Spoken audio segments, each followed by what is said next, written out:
Thank you so much sir, एक बार फिर से द पिंक के साथ जुड़ने के लिए और ट्यूबरक्लोसिस पे बातचीत करने के लिए। गुड मॉर्निंग, नमस्ते आप सबको। जी सर, मैं आपसे पहला सवाल यही पूछना चाहूंगी कि टीबी पेशेंट्स का जब हम ट्रीटमेंट देखते हैं कि वो ट्रीटमेंट पे हैं, तो वो ट्रीटमेंट के दौरान दवाइयों की वजह से काफी नॉशियस फील करते हैं, उनको उल्टी का जैसे मन करता है और उसकी वजह से वो डाइट उनकी रिड्यूस हो जाती है। मतलब हम जानते हैं, हम सब जानते हैं कि टीबी में डाइट का एक अहम रोल है, लेकिन इसके चलते नॉजिया या वॉमिटिंग के चलते डाइट और भी कम हो जाती है। तो इस सिचुएशन को कैसे हैंडल करना चाहिए?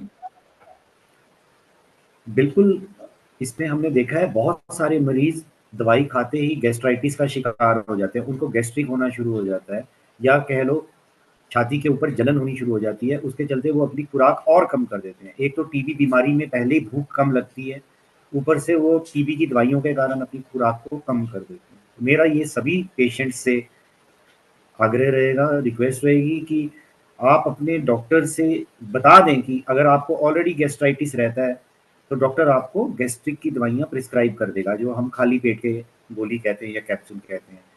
तो ऐसे व्यक्ति को टीबी की दवाई फिर खाना खाने के बाद लेनी है, नाश्ते के बाद लेनी है। नाश्ते से पहले गैस्ट्राइटिस की दवाई लेनी है, जिसमें एक उल्टी की दवाई का कॉम्बिनेशन होता है ना, पेंटाप्राज़ोल, डोमपेरिडोन, रेबिप्राज़ोल, डोमपेरिडोन या रेनिटिडीन के साथ डोमपेरिडोन या ऑन्डेंसेट्रोन, यानी एक गैस्ट्राइटिस की दवाई और एक उल्टियाँ ना आए उसकी दवाई।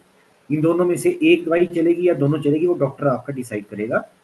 लेकिन निश्चित तौर पर आप इसको महीना भर भी सेवन कर सकते हैं और धीरे-धीरे टीबी की दवाइयों का ये जो साइड इफ़ेक्ट होता है, गैस्ट्राइटिस टीबी की दवाइयों के कारण होता है, ये 10-15 दिन के बाद अपने आप खत्म भी हो जाता है। जी सर, और हम ये भी बात करना चाहेंगे कि टीबी के ट्रीटमेंट के दौरान डाइट लेनी क्या चाहिए? मतलब पेशेंट्स का एक ये क्वेरी रहता है कि हम बोलते हैं कि डाइट अच्छी लेनी चाहिए, लेकिन वो डाइट एक्चुअली में कैसे डिस्ट्रीब्यूटेड रहनी चाहिए?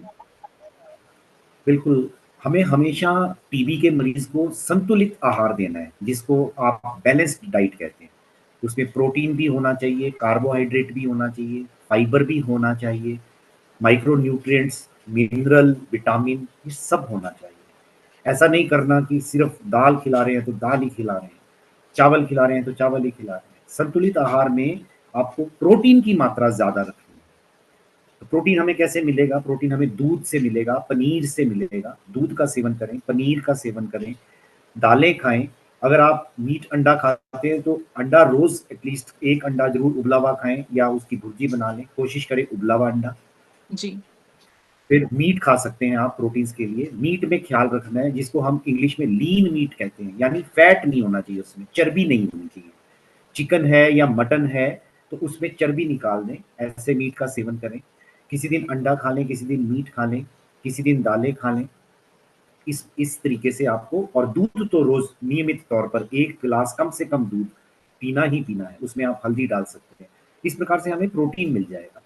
और प्रोटीन के लिए हम बादाम, लोग काजू, बादाम इन पर भी जाते हैं, निश्चित तौर पर ये भी प्रोटीन प्रोवाइड करते हैं, लेकिन ये बड़ा अनिवार्य नहीं है।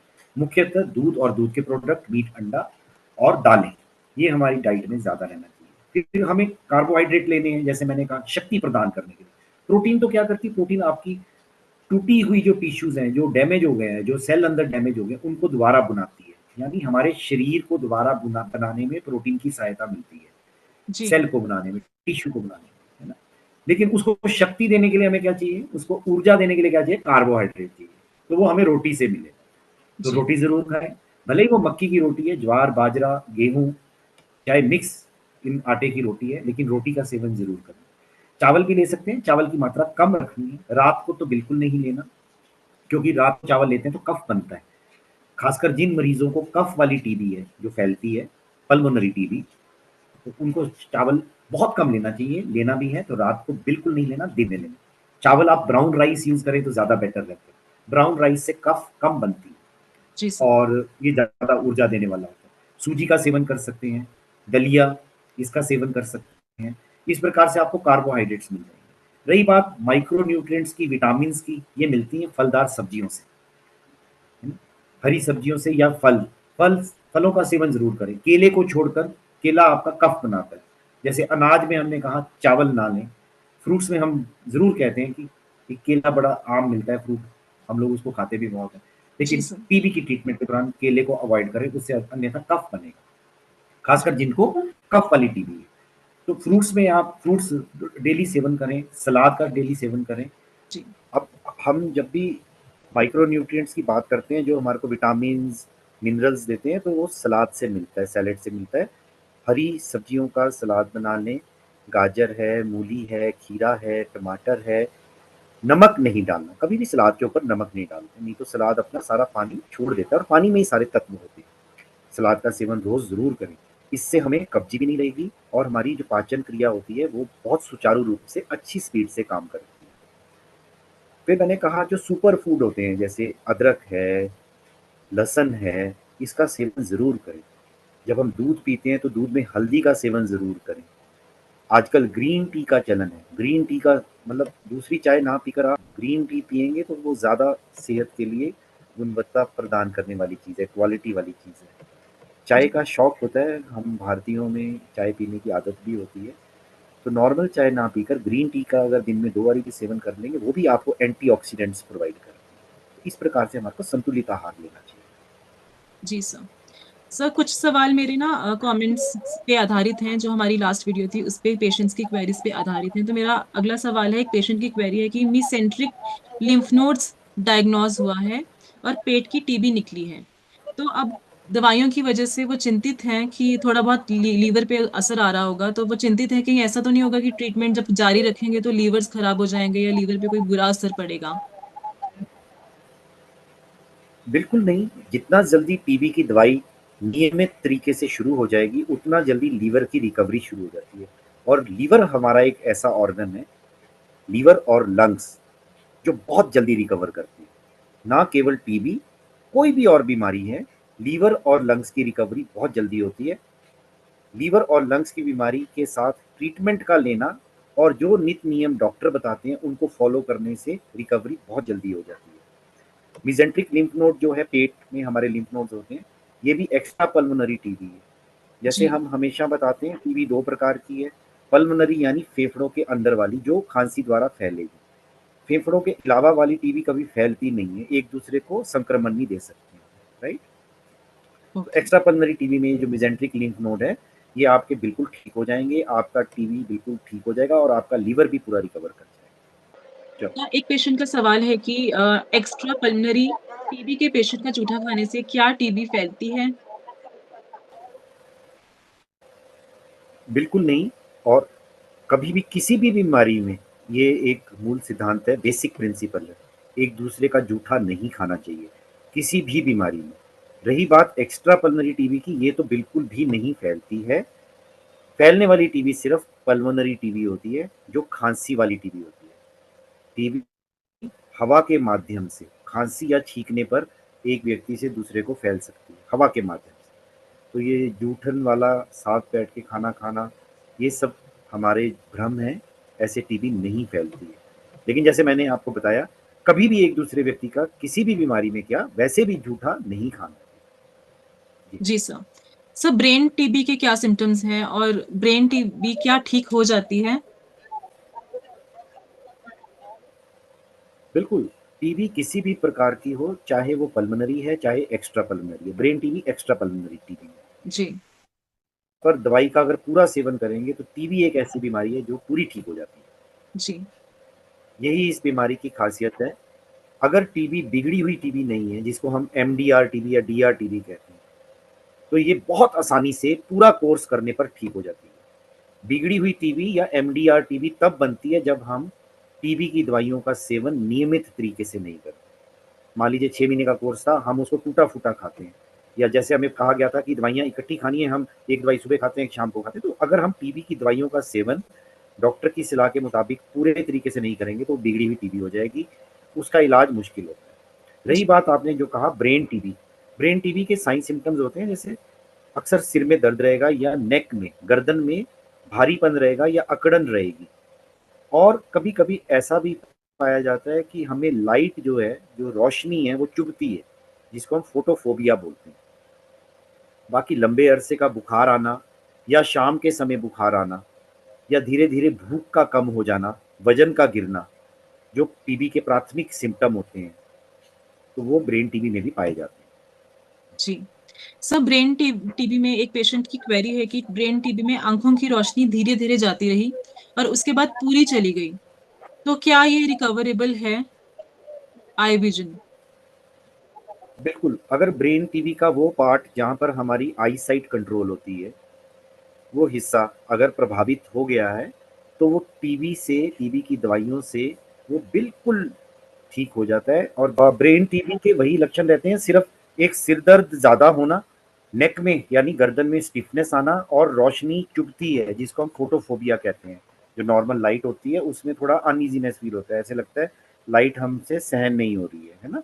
जी। तो हम लाइट को अवॉइड करना चाहिए। मुख्यतः हम यही देखते रहते हैं कि ये आईज की प्रॉब्लम होगी, माइग्रेन होगा, लेकिन आज के बाद हमें ब्रेन टीबी के लिए भी सजग रहना है। जी। और जी सर, प्रेगनेंसी में अगर आप कंसीव कर लेते हैं और एक्सपेक्ट कर रहे हैं तो आपको पता लगता है कि टीबी डायग्नोज हुई है, तो उस सिचुएशन में क्या करना चाहिए सर? जो हमारी ये टीबी की दवाइयाँ होती हैं, जिसको हम HRZD बोलते हैं, जो मुख्यतः 4 दवाइयाँ होती हैं टीबी की, फर्स्ट लाइन टीबी की दवाइयाँ, जी। आइसोनियाज़िड, रिफाम्पिसिन, पायराज़िनामाइड और इथाम्बुटोल, ये बिल्कुल सेफ हैं। प्रेगनेंसी में रेगुलर चेकअप तो वैसे भी करवाना चाहिए, और साथ-साथ टीबी की ये दवाइयाँ जो सेफ हैं, इनका पूरा सेवन करना चाहिए। 6 महीने के कोर्स में आप पूरे ठीक हो जाते हैं। जी। आप अगर बीच में डिलीवर भी कर जाते हैं और उसके बाद ये 6 महीने का कोर्स तो पूरा ही करना है, पूरी ठीक हो जाती है। और सर फीडिंग के दौरान भी आप दे सकते हैं, ले सकते हैं टीबी की दवाइयाँ? बिल्कुल, बिल्कुल, बिल्कुल। भारत में तो टीबी होने का कारण है कुपोषण, माल न्यूट्रिशन।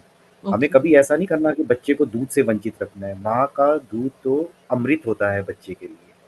पहले दिन से ही, पहले 1 घंटे के बाद से लेकर डेढ़ 2 साल तक दूध पिलाने की सलाह तो हम वैसे ही देते हैं। दूध पिलाते समय बस ख्याल रखना है कि आप मास्क लगा लें, लोरी मत गाएँ, बातचीत मत करें, और थोड़ा-सा फेस आप दूसरी साइड को कर लें। अगर आपने एक ब्रेस्ट से दूध पिला रहे हैं तो फेस आपका दूसरी साइड को हो जाए। आप दूध नियमित तरीके से बच्चे को पिलाएँ, कोई जी। खतरा नहीं। जी। सर अब्डोमिनल कोकून एक पेशेंट को डायग्नोज होता है और जिसकी वजह से इंटेस्टाइन टीबी डायग्नोज होती है। सर अब ऐसे में उनको स्टूल पास करने में बहुत दिक्कत है और वो जानना चाह रहे हैं कि सर्जरी करवानी पड़ेगी या दवाइयों से भी वो ठीक हो जाएंगे?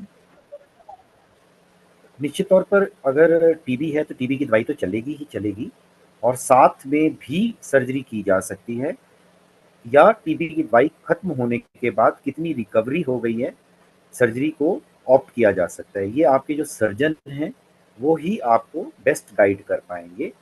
लेकिन एक बात निश्चित है, टीबी की दवाई पूरी करनी है, कोर्स पूरा करना है, इससे रिकवरी 100% बेहतर होगी। जी सर। दूसरी बात, इसके दौरान इनको अगर कब्जी रह रही है तो ये कब्जी का इलाज करवाएँ।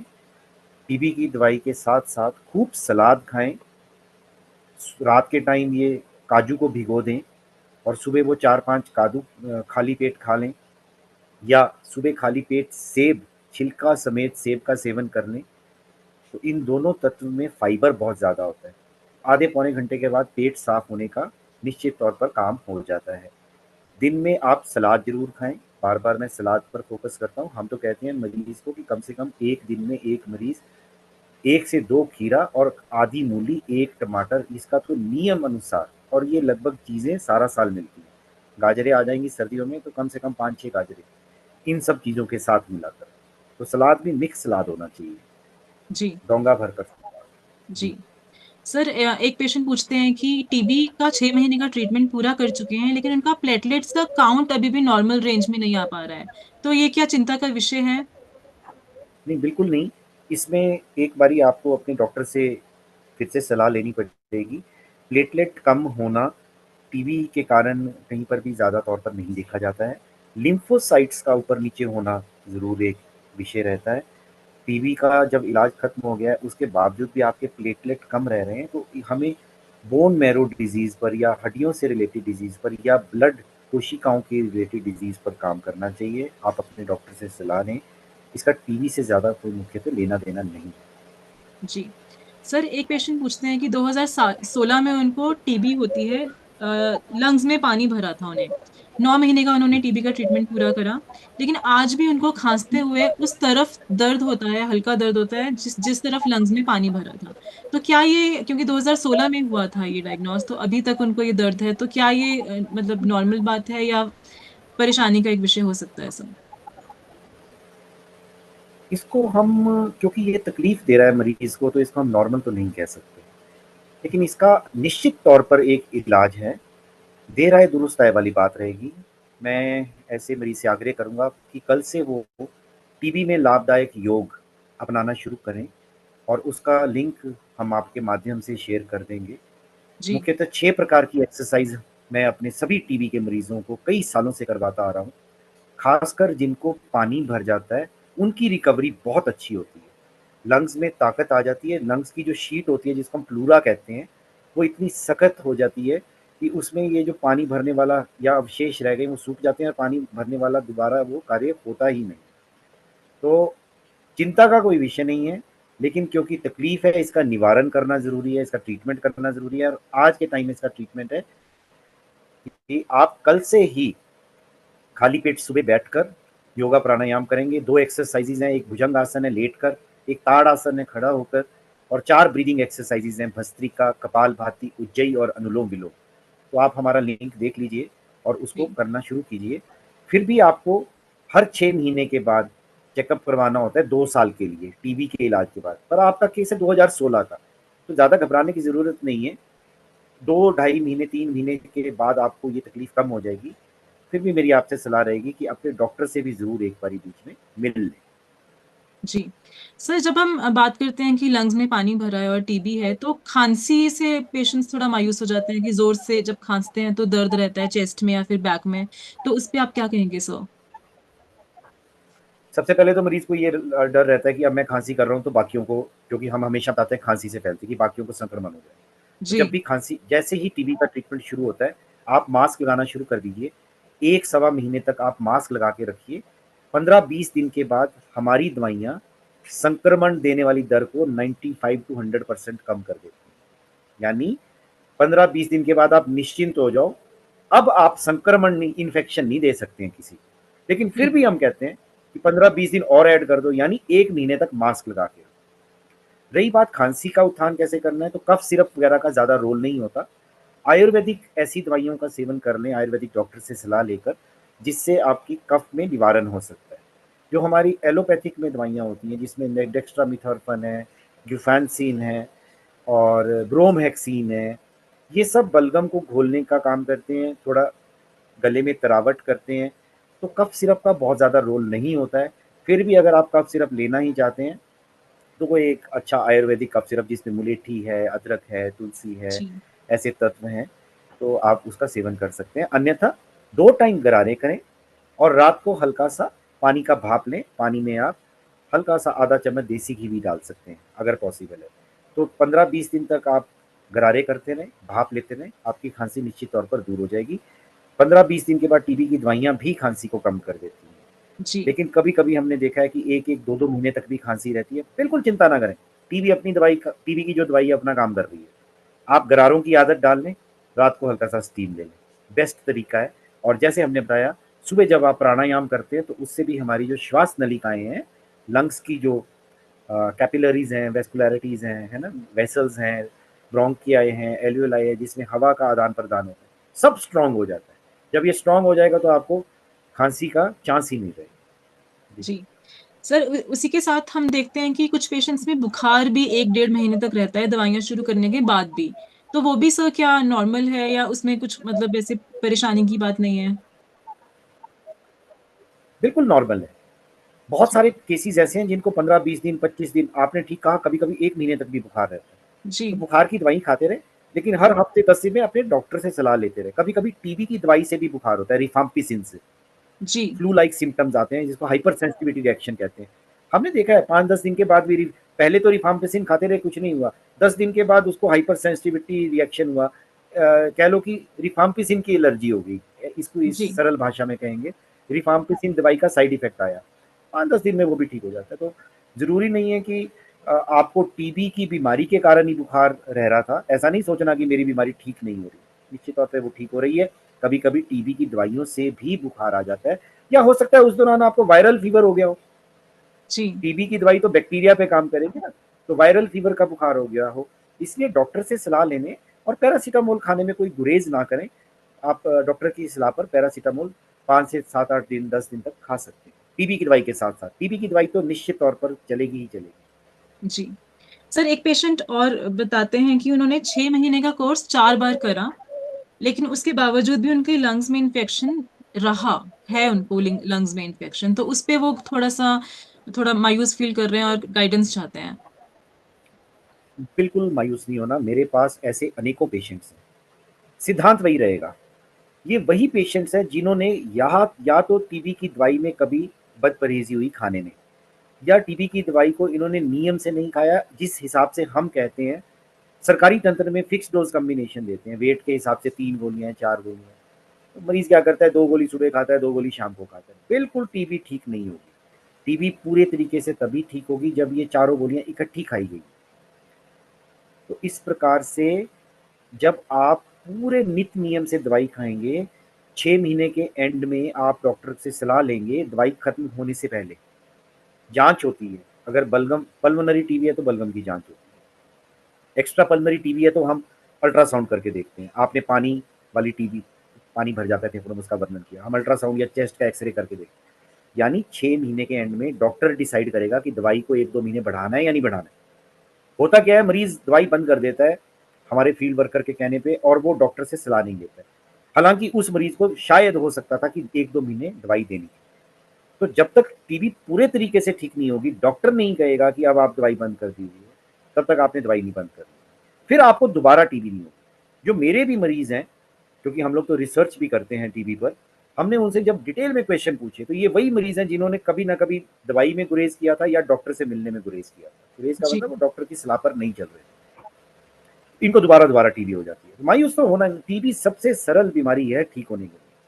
खुराक का ख्याल रखना है, नियम प्राणायाम योगा करना है, मस्त रहना है, टीबी की दवाई नित नियम से खानी है, डॉक्टर जी से सलाह लेते रहना है, डॉक्टर के कहने पर ही टीबी की दवाई को बंद करना है, अन्यथा नहीं। जी। जी सर, स्पाइन टीबी के लक्षण क्या हो सकते हैं? स्पाइन टीबी के लक्षण?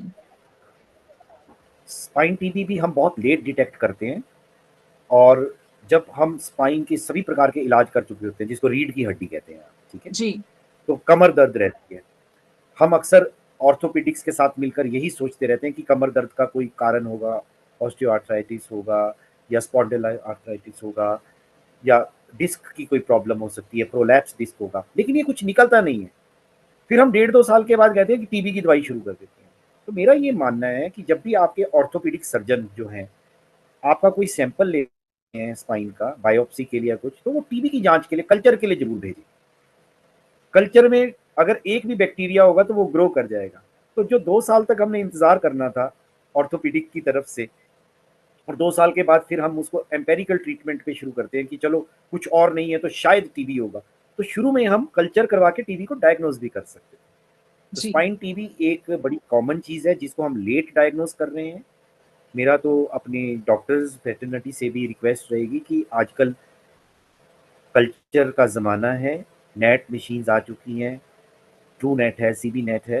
हालांकि ट्रू नेट और सीबी नेट में इस फ्लूइड की सेंसिटिविटी बड़ी कम रहती है, लेकिन कल्चर तो मैंने कहा अगर 1-2 बैक्टीरिया भी होंगे तो ग्रो कर जाएंगे। तो जब हमारे ऑर्थोपेडिक सर्जन कोई भी सैंपल ले रहे हैं, साइनोवियल फ्लूइड ले रहे हैं या सेरिब्रोस्पाइनल फ्लूइड ले रहे हैं, वहाँ रीढ़ की हड्डी से कोई टुकड़ा ले रहे हैं बायोप्सी के लिए, वो कल्चर के लिए भी, टीबी के कल्चर के लिए जरूर भेजें। जी लिक्विड कल्चर में लगभग 41-42 दिनों में रिपोर्ट आ जाती है। जो अच्छे लैब्स हैं वो तो और कम दिन में रिपोर्ट दे देते हैं लिक्विड कल्चर की।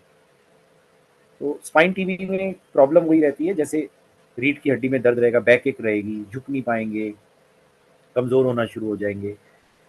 फिर हमें यह भी ध्यान देना चाहिए कि कोई और सिम्टम तो नहीं आ रहे जो टीबी के प्रमुख सिम्टम होते हैं, जो हमें जी आगाह करते हैं, जैसे बुखार आना, बार बार बुखार आना, या शाम के टाइम बुखार आना, बुखार ठीक नहीं हो रहा, दर्द के साथ साथ जो रीढ़ की हड्डी में आप कह रहे हैं, जी बैकएक के साथ साथ लंबे अरसे का बुखार, फिर भूख का कम होना, भूख कम होगी तो वजन का गिरना, ये सब भी हमें टीबी डायग्नोज करने में हेल्प करेगी। जी जी सर।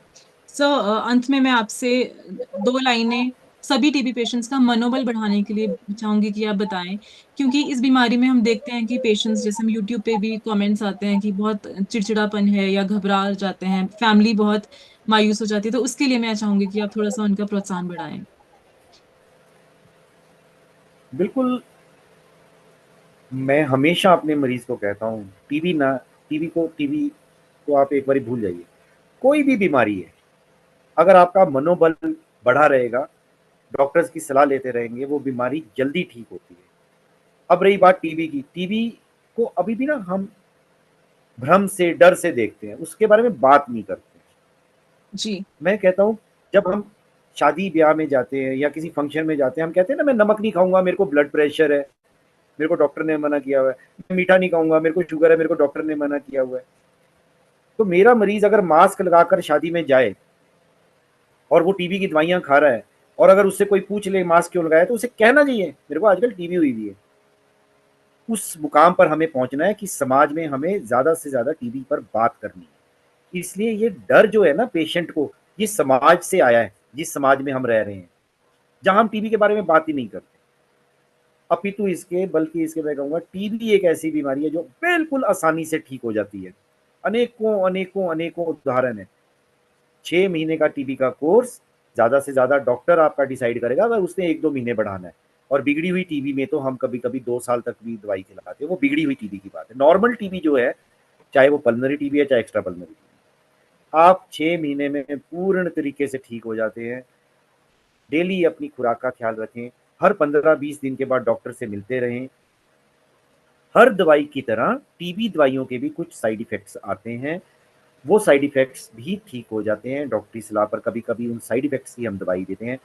टीबी के बारे में आपके भ्रम जो है वो दूर होने चाहिए। भ्रम कैसे दूर होंगे कि खांसी से फैलती है, ये हवा से फैलती है, बातचीत करने से, नॉर्मल बातचीत करने से एकदम नहीं एक दूसरे को संक्रमण हो जाएगा। बहुत लंबे टाइम तक एक दूसरे के कॉन्टैक्ट में रहेंगे तब संक्रमण होगा।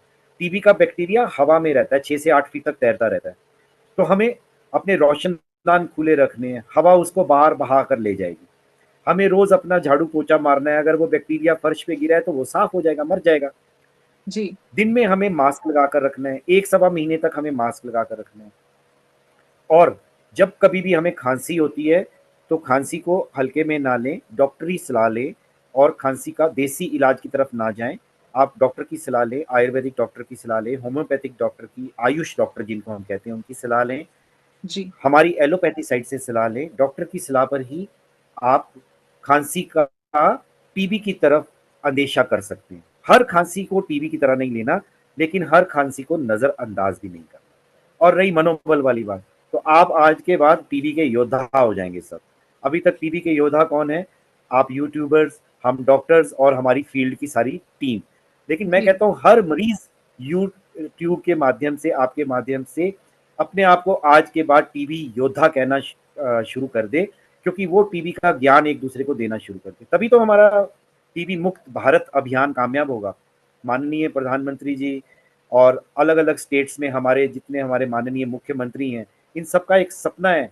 इनके दिशा निर्देशों के अनुसार हम सरकारी तंत्र में भरपूर काम कर रहे हैं, लेकिन हमें आप पेशेंट्स का मनोबल के साथ साथ योद्धा वाला किरदार भी चाहिए। मस्त रहिए, टीबी का पूरा इलाज करवाइए, आप बिल्कुल ठीक हो जाएंगे। जी sir. Thank you so much sir, thank you again.